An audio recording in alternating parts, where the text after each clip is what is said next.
Welcome to Chillin' 101. We hope this video helps. In this video, I will explain how to buy a stock on Thinkorswim. First, log into your Thinkorswim platform, either on your desktop or mobile device.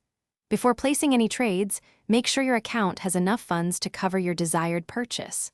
Once logged in and funded, locate and click on the Trade tab within the platform. This is where you'll initiate all your stock orders. Now, let's find the stock you want to buy. In the Trade tab, you'll see a search bar. Enter the ticker symbol for the company you're interested in. Once found, review the stock's current price, along with other important market data. Pay close attention to the bid and ask prices, as these indicate the current buying and selling interest for the stock. With your stock selected, it's time to configure your order. You'll need to choose an order type. Common options include market, limit, or stop orders.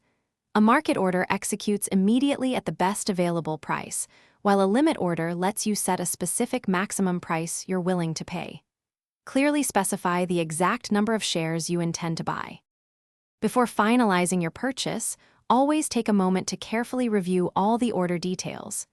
Double-check the stock symbol, the number of shares, the order type, and any limit prices you've set. Confirm the total estimated cost of your trade. Once you are completely satisfied, click the Confirm and Send button to submit your order to the market for execution. Thanks for watching. Consider subscribing if we helped you.